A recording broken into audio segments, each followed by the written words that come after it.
isolation and everything that you mentioned, it's easy. That's the easy route. And it's easy because you don't have to worry about folks challenging you. You don't have to worry about the objections. You don't have to worry about the stigma, which is obviously something that we're all trying to tear down. But that is why that route is easy, because you do not have to worry about that. So when you did mention the strength comes when you do reach out for help, when you do take that first step, when you do walk through those doors.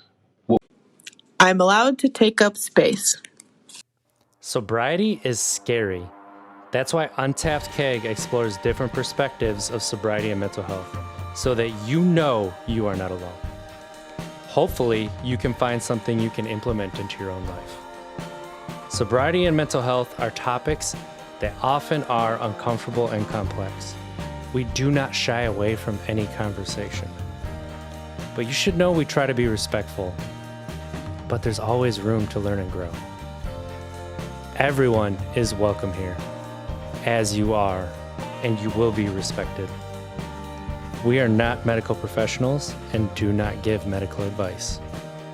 Please seek medical care if you need it. Now let's get to the show. Hey, you. Thanks for tapping into some Untapped Keg podcast, where we explore the different perspectives of sobriety and mental health so that you can take something and implement it into your life. Here, we believe there's only one right way to sobriety. That's the way that works for you. I'm RJ Zimmerman, and before we start, I'd like to talk about untappedkeg.com/community. If you go there, you can be a part of the show. Before this episode, you heard an affirmation that was read by somebody in the community like you. Community is off social media. It is anonymous if you'd like to remain anonymous, and it's free to sign up. Just a bunch of like-minded individuals looking to grow, find their best life, and honestly, interact with myself and maybe some other people who have been on the show. So please go to untappedkeg.com/community and join the discussion today and leave an affirmation. With that being said, another piece of the community is here at Untapped Keg, we've started endorsing other coaches and courses. And the first one is Jake Yoder at Natural Highs Coaching. If you're interested in mentorship for getting sober and thriving in sobriety, book a free call with Jake Yoder, founder of the Natural Highs Coaching Program, which uses mindfulness and holistic health to help you cultivate inner peace and find purpose in your sober life. Jake has been on a recovery and spiritual growth journey for 9 years and has helped hundreds of people all over the world with mindset and lifestyle shifts to reach new levels of well-being and sobriety. On the call, Jake will help you explore the root causes of the suffering that led to addiction and provide you insights and resources to help you feel great naturally in sober life. You can book that call today by following the link in the show notes below. And Jake is there for you. He's not there for the money. He wants to help you grow. And on that call, if you two don't vibe, he will recommend somebody else to you, recommend a different route, or, he's not going to accept your money. And that is why we endorse him here at Untapped Keg.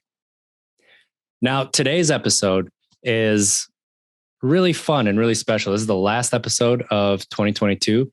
And we are here with our good friend, someone who has been on many, many of the episodes, Montee Ball. How you doing, big fella? What's up, man? Oh my goodness, I'm doing well. It's been quite some time, and I'm excited to be here. I want updates. I want updates on Untapped Keg. I want to share updates. I want to figure out how it's been going for you, the community, everybody who's been part of this, all of the above. But I'm doing well. Excited to be here. I'm excited for you to be here too. I mean, let's start with a big one. Where are you living now? Yeah. It's been a huge life transition in a good way. Denver, Colorado. Living in the mountains, a mile high up. Loving it. Obviously, I was living there back in 2013 to 2015 and wanted to go ahead and get back there. And it's been going well. So made the transition in July of this year and have not turned back. So it's been going well. Been going well for me there. So you moved to Denver and you're working, in the field really.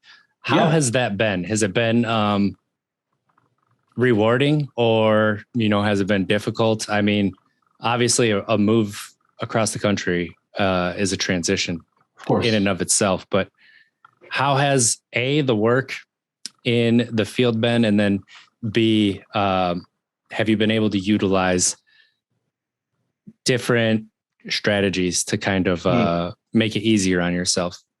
Yeah. So, so with the position that I'm in right now, so it's with Sandstone Care, a treatment provider, providing a continuum of care for teens and young adults from the age of 13 to 30. And what I mean by continuum of care is what we're talking about is obviously we have residential, right? So we have inpatient and outpatient services for that age group. And it's been going very well, actually, very well. Difficult at first, obviously, just understanding the different systems that they use, different processes, all the above. But once I was able to sort of get the training wheels off and really just fly down the hill full speed, it's been going extremely well for me because I want to continue to be in service for those who struggle with substance use disorder. And what better way to continue this mission than to be utilizing my skill set, everything that I've learned, obviously my lived experience with substance use disorder, and providing my knowledge, my experience to those who are young, right? Our teens who are experiencing a significant amount of stress. Their bodies are changing, their emotions are changing. Emotional regulation is something that we talk about a lot, but that allows for me to speak to teens. I get to chat with them. I get to chat with families in the family groups, parents, caregivers, all of the above, and just provide that encouragement and hope, right? That allowed for me to get to where I'm at today, right? I would not be where I'm at today if it wasn't for folks who were on this journey, chatting with me, pulling me to the side, saying, hey, maybe this will work better for you. Maybe this will go well for you, or it's okay if you have minor setbacks, just make sure that we continuously push forward and all that stuff. And so it's been extremely rewarding, to answer your question, very rewarding for me to continue to do this. And some of the systems that I've been using to sort of help myself out with managing stress, honestly, it's been work, man. It's really been work. Obviously, a lot that we've talked about here on Untapped Keg, where it's where it's the emotional intelligence, understanding what it is that I suffered with before. So making sure that I approach every single day with the mindset of making sure I understand what's coming out of my mouth, making sure that I put a smile on my face, making sure that I'm providing myself with positive affirmations in the morning when I look at myself in the mirror, or when I look at the ceiling of my bedroom with Post-its and all that stuff. So I just make sure that I continue to take care of myself in the morning before I step out and try to help others. And so I will say that's something that I've really learned here on Untapped Keg with you, of course. And then I had to take some time to step away just to figure out where I'm going next in my life. So it's been a very rewarding process. And now with all of that said, I think the biggest piece is the service, right? As I shared earlier, it's that service part. Service is a huge part of recovery. And you know that just as well as I do, most likely even better than I do. And so again, glad to be here and just really just want to catch up and hear everything that's going on, man. Well, you're saying service. Would you say that you're finding like your passion there too? Like helping people? Does it like ignite the feelings inside of you that are like, I can't wait to do more of this? Or is it, this is something that is cyclical. Like, you have your peaks and your valleys with it, where a job becomes a job at a certain point. There are moments of it, but then how often is it that you see your passion again? You get that ignition of, I love doing this. This is what I really enjoy. Yeah, really good question. I would have to say that comes about on the weekends, right? No one wants to work on the weekends. Everybody knows that. No one wants to do it. But at times I will get phone calls on the weekends from a hospital, right? A hospital will say, hey, we got John Doe, Jane Doe. looking for detox and they want to get admitted into Sandstone Care. And so then I will have to call Jane or John Doe, speak with them, right?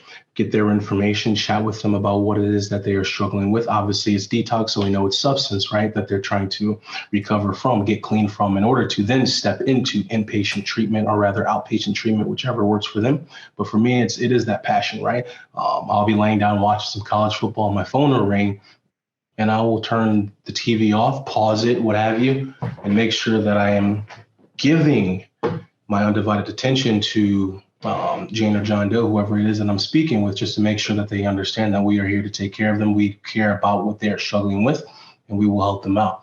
And so for me, that is my service. That is my passion. That is something that I love doing, because after the phone calls, after I chat with our admissions department, after I make sure that everything is taken care of in our system and that they have transportation even to the facility, I then sit down on my couch. And this happens every single week on the weekend. I'll sit down on my couch and I always tend to smile. I tend to smile because I remember when I was at that low point and I just wanted for somebody just to help me. And so it's something that I really enjoy doing because it's service, it's rewarding, and for my own selfish reasons, as I've explained. It makes me feel good about myself too. Yeah, but that's important. That's something that you and I both learned over the course of the podcast is selfish doesn't necessarily mean bad, right? Sure. We always put these negative connotations on a selfish, but if you don't put yourself first, if you don't put yourself, and that doesn't mean always putting yourself first, right? Right. But it does mean that there are more times that you need to, okay, I need to help myself today because otherwise I just don't have it. And if you don't fill your cup up, how are you gonna be able to fill others up? If you don't, it's that self-care. It goes back to self-care. There are times that you need to be selfish. And even as a parent, sometimes you need to be selfish where, you know what? I'm just not feeling it today. So we're going to play video games and watch tablets for most of the day because I just need to get through the day. And I would feel guilty about that not too long ago, but now it's like, okay, we're going to do this today, but tomorrow we're going to learn to tie shoelaces. We're going to go play together. We're going to do more together. But, having that ability to be like, I just don't have it today. And instead of emptying myself completely so that tomorrow I don't have it, it's taking that time to recharge. So, of course. And if you're getting that from work, like that's a heck of a blessing. And that's something that, you have to learn the hard way a lot of the time. It is. And I will say that I'm very grateful for the opportunity. I was working, what is today?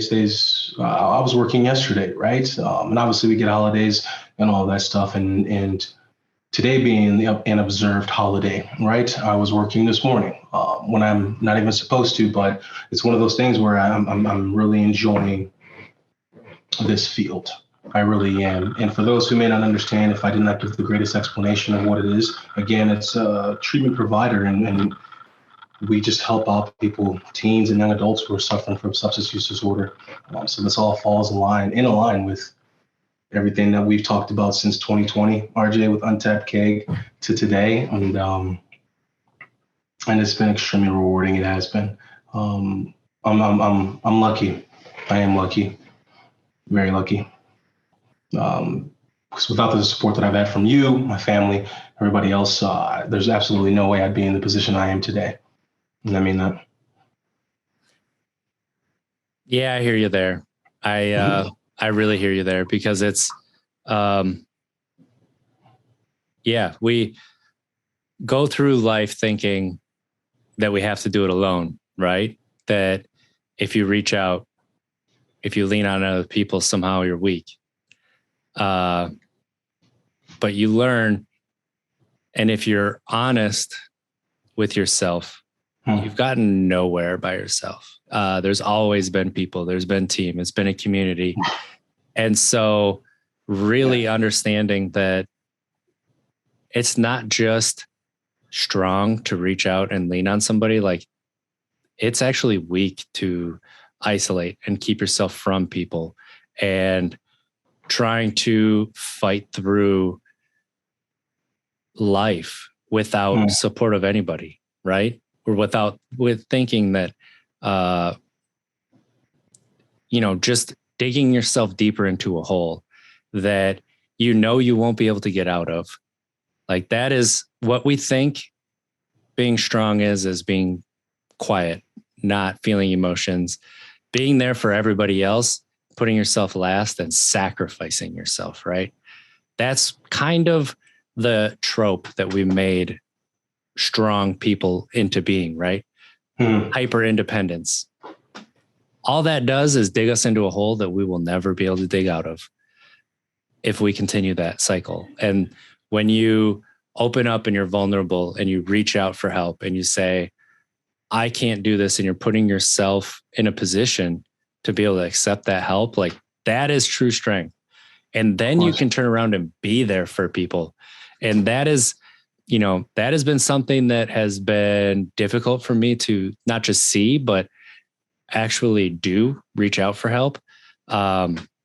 Just because it's been so much of my life is, if I reach out for help, like, I'm a failure at some point, like internally, like I suck as a person because I need help. And realizing that, no, that's actually, that's not just not true. Like, that is the absolute opposite of what true strength is. So, having that, is, it's great to have that community, build that community, and be there. Good explanation. Yeah. It's one of those things where it's unfortunate, where it's, the isolation and everything that you mentioned. It's easy. That's the easy route. And it's easy because you don't have to worry about folks challenging you. You don't have to worry about the objections. You don't have to worry about the stigma, which is obviously something that we're all trying to tear down. But that is why that route is easy, because you don't have to worry about that. So when you did mention the strength comes when you do reach out for help, when you do take that first step, when you do walk through those doors, what we mean by that is, and again, I think you explained it perfectly. But it's, what we mean by that is, you are allowing for yourself to receive judgment, to face the judgment. Now, let me say that: face the judgment. You don't have to receive the judgment, but you will face the judgment. You will face the stigma. But you have to make sure that you continuously push forward, because it's going to take a lot longer for us to continuously tear down this stigma, to allow for folks to feel more comfortable to reach out. But at the current moment, we have a lot more work to do. And so the strength comes from reaching out by saying, you know what, the judgment's going to come with it, but this is my life. I only got one. So whatever, I'm going to make sure that I'm okay. I'm okay. So my family's okay. And they receive the healthy, happy Montee, so that we can move on. So it's sad, man. But again, enough of that, man. Well, I want to. Oh, go ahead. I was going to say, like, piggybacking off of that, like, it's not that you're going to make the right decision every time. It's that you're going to notice it, break that cycle, and then know what we can do better the next time. Like, that's it. True. That's the rub. That's the growth aspect of it. And being compassionate to yourself, that, of course, like, I'm feeling this. Of course, I need help with this. Of course, like, this is happening. And then trying to make the next best step that you can. But what you said about isolation being easy because nobody's there to challenge you. Like, yeah, that is something we don't think about, but, like, you just said something that is so true, that on the surface, people might be, well, that's kind of harsh, but harsh realities are important. And that's one of those realities that, sure, it could be a little bit harsh, but it doesn't make it wrong. It's the truth. Yeah, it is the truth. And one thing that I've appreciated about you, and not to my own horn, but about myself as well, is I don't sugarcoat it. I don't. The isolation is easy. You don't have to worry about being challenged. You don't have to worry about changing your ways, because of the said challenges. And so that's why there is a significant amount of strength in reaching out for help. And that's why people say that. Why that? Like, you're strong for being vulnerable. Because, for one, it's uncommon, unfortunately. And two, you know what's to come. you will have to peel back the layers. You will have to remember some of the trauma that you may or may not have experienced. You will have to address some of the mistakes that you've made while under the influence, or even if you weren't under the influence. All of that is about to come when you decide to step through that door. So that's the strength. That's the strength that we talk about. And unfortunately, a lot of people don't get to experience that because they fall victim all the way 6 feet under, unfortunately, to their substance use disorder. And so that is why we speak about what we speak about. And so for you, RJ, yeah, I just want to say thank you, man, for continuing this journey, this message that we started back in 2020. And you have not strayed from it one bit. And that's pretty cool to see, man. It is. It's one of those things where, you know, the self-growth, like I haven't done it yet, but I need to go back and listen to like those first 5-6 episodes that we recorded and then listen to, you know, the last like 3 or 4. And it's like, that's the same person. There's no way that's the same person. Like not just the language, but like the demeanor, the words. Yeah. I said language, but like, you know what you mean? The energy that you can feel on the other side, like it's, it is a completely different the entire way around. That's the thing. And it wouldn't have happened had we not started this. So I think that's, you know, if people go out and they, you know, want to listen to an episode or two, like, you know, if you listen to that first episode and then you listen to, let's say episode 50, and then you listen to episode 100, and then like this one, they're not the same at all. And it's unreal to have those experiences. So true. I mean, for one, I'm sorry, go ahead. Go ahead. No, I was just literally chime in on that. For one, obviously the audio, right? I remember our first episode I recorded in your basement with some makeshift everything essentially, and the audio was off, it was echoing. But I think, again, as corny, cliche, or what have you, as this may sound, but that's also part of the journey, right? Too, is when you first start your recovery journey, you don't know what you're doing. You have no idea. You're just told to go to some meetings, right? Or go to therapy. Okay, great. Say some sayings, you know, provide yourself with some affirmations every morning to, you know, to obviously work on your self-esteem, try to figure out more about your hobbies, things, exploring your identity, what you may love, what you don't like. You don't know what you're doing at first. But again, you continuously to develop that, continuously to explore your identity, figure out who you are, and you feel more comfortable. You just feel more comfortable in your skin and in your mission and on your journey. And so I think it's great that the first episode was botched in a sense compared to now. And so it's kind of I think it kind of encompasses the entire thing, right? That we talk about. And really, you learn the truth about the world. And that's the more people you talk to, the more perspectives you get.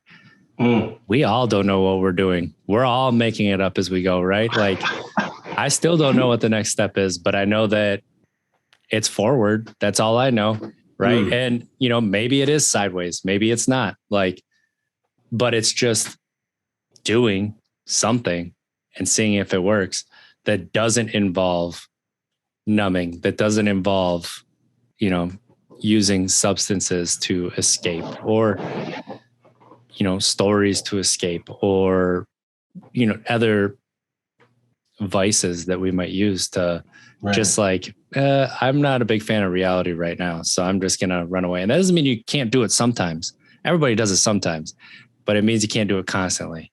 And that's where we, you know, find that we stop moving forward. So, and that's what's so exciting, you know, the growth from that first episode to now, personally, not just like the audio and how the show is and how the show changed so much as well, but it's like personally between the both of us, like how we talk, how we have conversations, and how, you know, we get into the nitty gritty of daily life. That is something that we didn't do at the beginning, that we barely did in the middle, and, you know, has been slowly gaining more. But it's through talking and realizing that, oh, I'm just kind of going through life surviving. And there's more to life. And I really want to thrive. So how can I thrive? And hearing different perspectives from different people, like that's where that kind of comes from. So I was going to ask you yep. about that. You talk about the different perspectives from multiple people, from different people. How important, obviously, I'm assuming I know the answer to this, but I'd love for you to elaborate on that. How important has it been to you literally creating this community around yourself? I mean, literally creating it. Like how just imperative has it been to your growth, to everything? I never thought about it from creating the community around me. I've always thought about it creating a community around sobriety and mental health, and men's mental health, and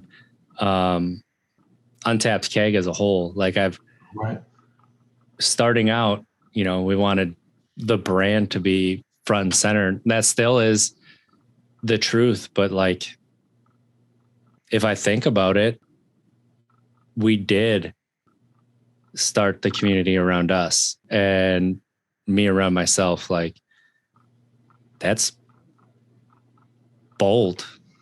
And it has been the second most important factor in my growth. It's been the vehicle, like the most important vehicle of my growth is the podcast, and hearing from other people, different perspectives of life, finding different books to look into, people who can explain things at a level that I can grasp, where I can grasp more now, and I can continue to grasp, and just opening up doors to understanding what the more is to life. What is more to life out there? What is more to life to live?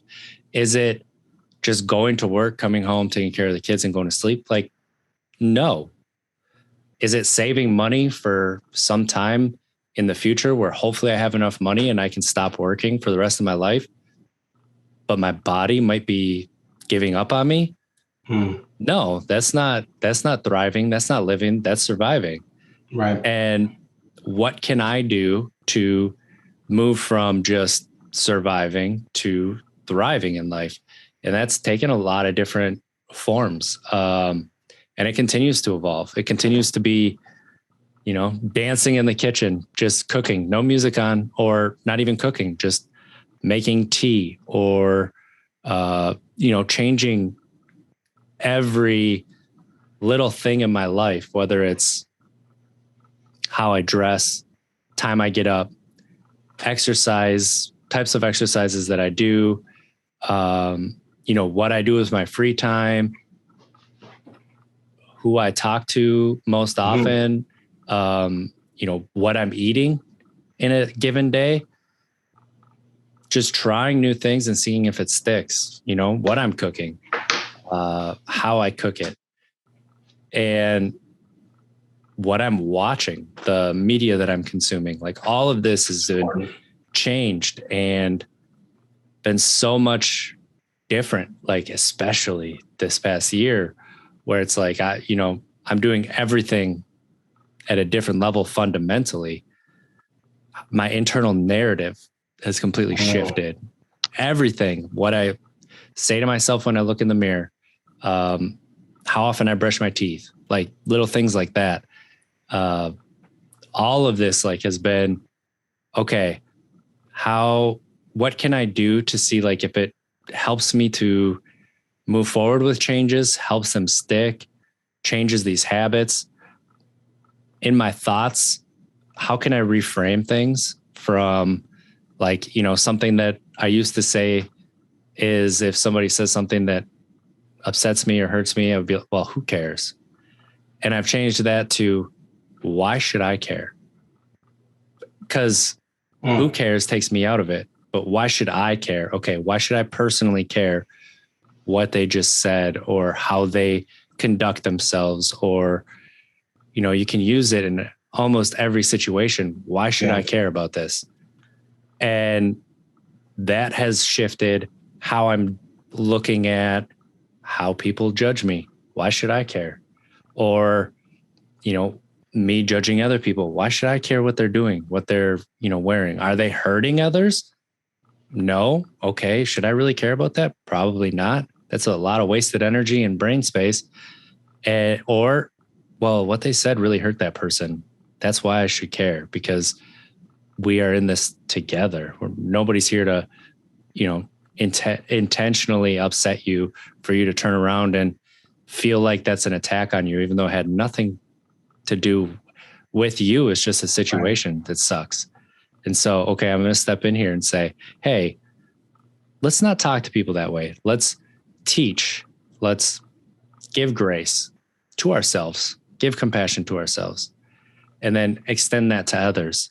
And understand that if I get mad at somebody else, I might be mad at myself and I'm just taking it out on somebody else, because what I'm seeing is like, I'm upset that you are treating me that way, but I kind of allowed you to treat me that way to begin with. So that's why you're treating me that way. So I'm really mad at myself for allowing you to treat me that way. And there's no way you would have been able to explain that day one of Untapped Keg, and Nick, right? There's no way I'd been able to explain it 6 months ago. Like that's the thing. Like, this started, I didn't realize just how much growth I needed to do on myself, and how this has opened up my perspective, opened up different community, different connections, and leading me to understand, like, if I don't have a connection with myself, I'm not going to be able to have a connection with somebody else. Because sure, I can have a conversation and I can care about you, but if I don't care about myself, that caring for you doesn't go very far. Absolutely. It's very simple. Yeah, you can't share a tool that you don't have. I mean, that's really what it boils down to. So yeah, if you don't know how to love yourself, you have no self-love, how can you love someone else? It's very straightforward, but it is a concept that millions struggle with. It can be difficult to grasp. Like, it can be. Why do I have to love myself in order to receive love from somebody else or love somebody else? Like, and that's the thing. Like, I was about to hold it against my kids that they love me, because why would they love such a piece of shit? Right? That thought literally went through my head as my kids were excited to see me. And that was when I was like, this is an issue. This is how I've viewed myself my entire life. Everything that has happened to me has been through a lens of, I'm a piece of shit. So why would you care? Why would I accept or celebrate this? Why would, everything was through that. Now, okay, am I at self-love? Not really, but I do have self-worth.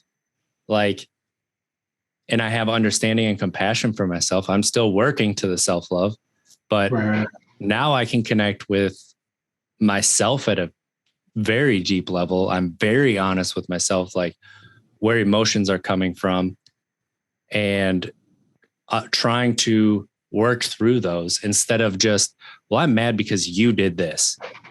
Well, did they mean to do something that would make me angry? Like, did they mean to hurt me? Sometimes the answer is yes, but sometimes the answer is no, they did nothing. Why would I be upset at them for that? Oh, because I'm mad at myself, or I have these unreal expectations for myself that I'm putting on other people that they'll never live up to and I'll never live up to. So I'm, putting that on other people as well. It's like, this is deep level things that I need to look at and take out. Doesn't mean that I'm always perfect, because I am not. I'm still working on getting better, making these steps and strides, but I am better at finding the root and then trying to find what that the ultimate simplistic meaning of that is. I'm trying to digesting that because I understand. So emotional intelligence is essentially what that we're speaking on here. But I think it's more than that. So like emotional intelligence, in my opinion, from what I've learned over the past year, is a starting point, right? It's a starting point to understand what you're feeling, but it's somewhat overrated because you can have emotional intelligence and understand what you're feeling and being able to name it. But emotional maturity is understanding that you don't have to act on that emotion, that you can take that and you're feeling that, but that doesn't have to control your life. And honestly, the maturity is the words that you choose to use, not just in your own mind, but with other people. Are you accepting of your own actions, or are you still blaming others for your emotions? And I think that's the difference where I'm like moving on from emotional intelligence being what we should talk about, and we should really talk about emotional maturity. But I agree with you. Like, it starts with emotional intelligence. It's the foundation in order to get to the maturity part. It's a very important process, an extremely important process that obviously I struggled with at a pretty late age, and so it's. No, man. Honestly, I'm really glad that you shared all this because I've wanted to hop back on just to see how it's been going, because obviously we still have conversations off camera. Of course, we've been having conversations off camera for the entire time that I've been absent here. But listening to how you speak about things now, again, compared to what it was before, there is a difference. There is a difference, and it's really refreshing to see that. It is. I always talk about that stuff whenever I talk to people through work, or whether it's getting on stage and talking, where it's always it feels good. It's really an exciting period, or moment, rather should I say, whenever I am speaking to someone who I can really tell who has experienced growth, because it helps me to, whenever I look at myself in the mirror, whenever those bad thoughts come through my mind, where it's no, you're condemned for the rest of your life. Society is not going to allow for you to grow or step outside the box. It's really exciting and rehabilitating in a sense to see other folks who may have been placed in a different box, but very similar box, ceilings at the same height, but is able to grow. And so it's good seeing that stuff. Just wanted to share that. I appreciate that. It shows you that path. Like, here's another path that I could take, or, especially if you're looking around and you're not sure next steps, it's like, oh, this is something that I can work on. And like, that's really why I want to be so vulnerable with my journey and let people know, like, hey, I was here. Now I'm here. And like, this is what I did. But just understand, like, it's your journey. Like, you are not me. I am not you. What worked for me might work for you, but there might be differences. And so just understand that there's these differences, but here's a path that you could take, or it might open up. Oh, I didn't think I could use, that in that way, but I wonder if I could take that same skill and utilize it over here. And it's like, that is like where I have found the most benefits in my journey, is like hearing people talk about either a skill, and whether this is reading or documentaries, podcasts, guests on here, hearing them talk about a skill and then being like, I think I could apply that over here and that'll help me grow in this way. Sometimes it works and sometimes it doesn't, but you don't know. We say this all the time. You don't know what you don't know. And accepting that you don't know what you don't know with honesty and a willingness to be wrong Like, that's the vehicle right there that I got in. A willingness to be wrong about myself, about life, about everything has really created the growth that you see, especially over this past year. Yeah. Oh, I might be wrong about that. Oh, I'm probably wrong about that. Oh, I wonder if that could be right. Let me explore that and see if what I'm doing is just because I'm doing it and not because it's right. But I'm saying it's right because I'm doing it. That kind of a thing, right? Absolutely. So, Absolutely. yeah, you're absolutely correct with everything that you said. I just wanted to expound on it a little more. Of course. I think you did a good job. I mean, it's just a catch up, man. Just popping back in to see how it's been going. Obviously, I've been keeping tabs, of course, and watching what I can. And it's been good, man. It's obviously stressors, right? We still have all of our stressors, daily stressors at work. As much as I love work, yeah, work can suck sometimes. Absolutely. Some days I don't feel like talking to anybody. Some days I don't feel like leaving my place. Some days I don't feel like even showering at times. But of course we have to do a lot of being an adult is doing a lot that you don't really feel like doing. And there's a quote, one of my favorite quotes. Literally, it's, and I don't think I've ever shared this before. One of my all-time favorite quotes. Let me pull it up. Something that I sort of live by now after this.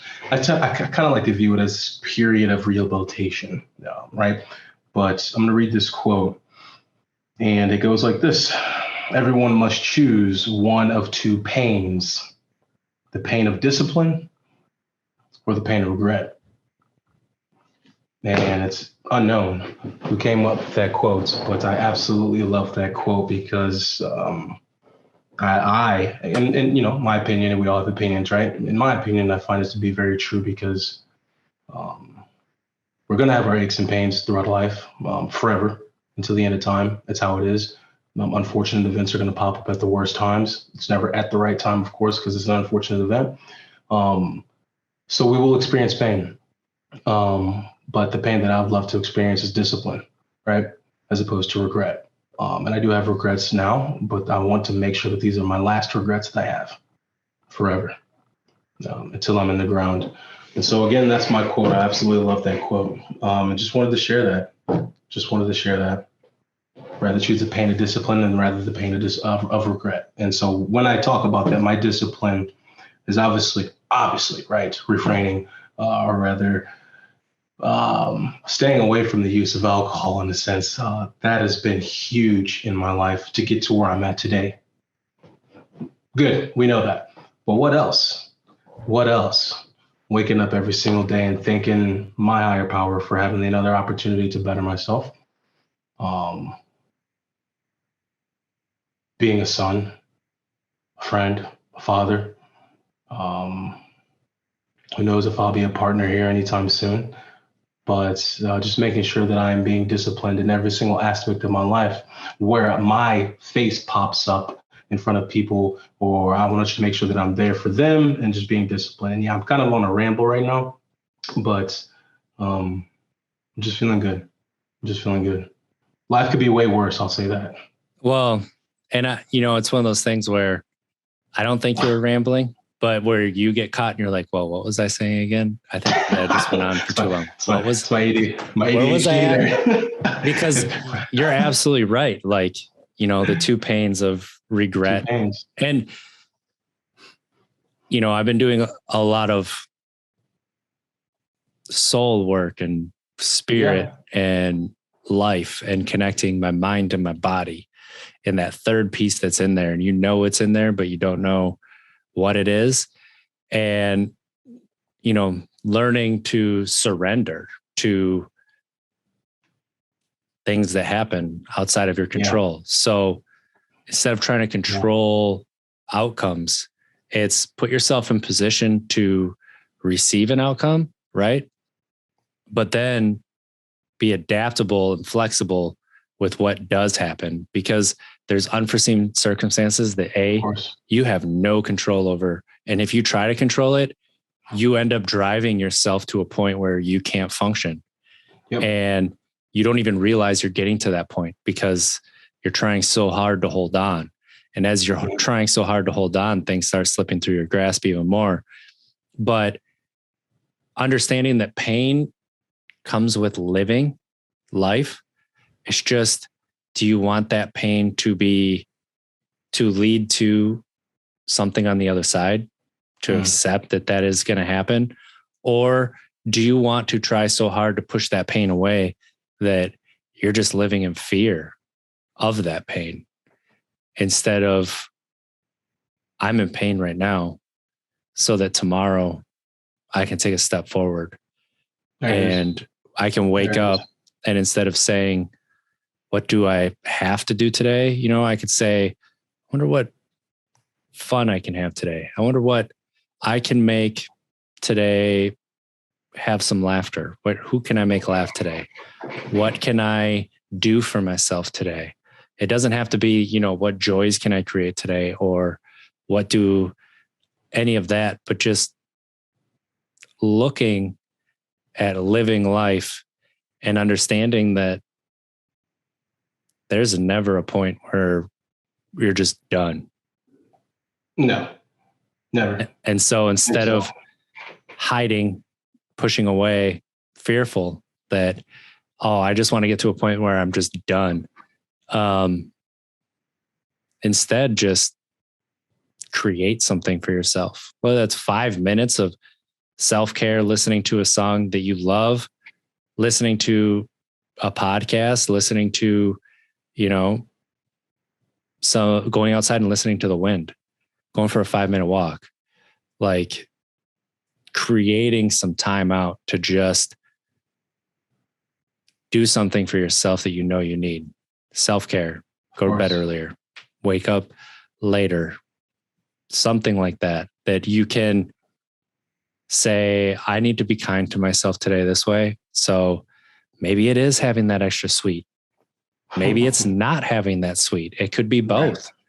That's the thing. Like every circumstance needs that context that we talk about. Of course. And so give yourself the context you would allow others to have. So that way you can give yourself compassion. Absolutely. I think you nailed that, especially the create. I'm huge on that. I'm huge on art. All forms, of course. And I think that's extremely important for folks who are in recovery. Create. And that's what it is, whether it's you playing an instrument, right? Pick up an instrument and you're learning it, or paint, or just like what you said, right? Go for a walk or stuff like that. You're creating a pattern, right? Create a pattern for yourself where you're getting fresh air, where you're getting exercise, where you are flooding your brain with activity, right? So when you're walking and thinking and looking at the birds and listening and all that stuff, where create time for yourself. And again, I'm beating a dead horse here because you just explained it extremely eloquently. And I just think that people who are on this journey, you have to create something for yourself. And throughout that process as well, just like we talked about many a times on this show, where it's you start to develop new passions that you had no idea that you enjoyed, or that you now enjoy, that you could have enjoyed before, but that substance was obviously taking that away from you. And so it's a beautiful journey. And when I always say that, I always say it's a beautiful journey because you are literally exploring yourself, exploring your identity, exploring who you are, because addiction takes that away from you. And so it's like you're living again, as cliche as that may sound, is very true. And if you can look at it that way, view it that way, hopefully you add longevity to this journey. And back to that create too, you get to create the life you want. Mm-hmm. You're not waiting for the life to come to you that you want. You're creating the life that you want. It's awesome. It's pretty cool. It's pretty cool, man. It's pretty cool stuff. I mean, this is good. So this is good. It's bringing back some feelings just from doing this weekly and feeling those feelings again. If people wanted to keep up with you, Montz, where could they find you? Of course. Obviously, my social media pages, Montee Ball 28 on Twitter, Montee Ball on Instagram, Facebook as well. Pretty easy to find me. even LinkedIn, Montee Ball Jr. on LinkedIn. And again, they can reach out to you if they want to get in touch with me. So the Untapped Keg pages as well. And I don't think that I want to be completely gone from Untapped Keg. I would love to can pop in once in a while like this, maybe once a month, maybe twice a month. Who knows? It's just very simple to do, and just continues to provide my support any way that I can, man. I appreciate it. So go follow Montz. One last thing, if you want to leave people with one last thing to take away from this episode, what do you want it to be? From this episode, I would have to just what I said there towards the end. And again, as we always talk about, right, there's a million ways up the hill. But I do believe that a majority of those who are on top of the hill have utilized this, where you have to create something for yourself. This journey allows for you to explore your identity. So create something for yourself. Develop a new passion. Music is huge. Music is huge for folks who are in recovery. We all know that. Explore that some more. Maybe pick up an instrument. Maybe go to some concerts. Maybe write music. And again, that's not the only route, but again, it's art. I think art is huge for folks in recovery. People are in recovery because we have scars. We have pain. We've done some things that we regret. And I think art is a beautiful way of expressing it without actually saying it. And so that's my message. I appreciate that. This has been Untapped Keg podcast, where we explore different perspectives of sobriety and mental health so that you can take something and implement it into your own life. Here, we believe that there's only one right way to sobriety. That's the way that works for you. So you can find us Untapped Keg, all social media platforms. If you reach out, I will get back to you. TikTok is actually Untapped Keg RJ. So for now. And then, go to untappedkeg.com/community. Join that community. There's some really great discussions going on about, new hobbies that you have found, things that you use to ground yourself when you're having a tough time. And then leave an affirmation. You could be part of the show, just like, we had earlier, a listener of the show, or maybe it's somebody who came through as a guest and came back and has also posted in the community. So those are also nice. There. And, it's off social media and it can be anonymous. So you don't have to leave your voice. You don't have to post with any username at all if you don't want to. And that was very important to me. So untappedkeg.com/community. I look forward to connecting with you. And I appreciate all of you being here. I appreciate, you especially, who took, so much pride in what we were doing and helping me on my path, Montz. And that has not been lost on me. So I appreciate it. And I appreciate when you reach out too. And sometimes I need that, because I get so focused that I get the blinders on that I forget that I can also reach out. So that is also all good, man. I got love for you to the end of time, man. You know that. It's right back. Absolutely. So, let's be better tomorrow than we were today, because at least we don't make it. We tried. Have a great week, everybody. I love you.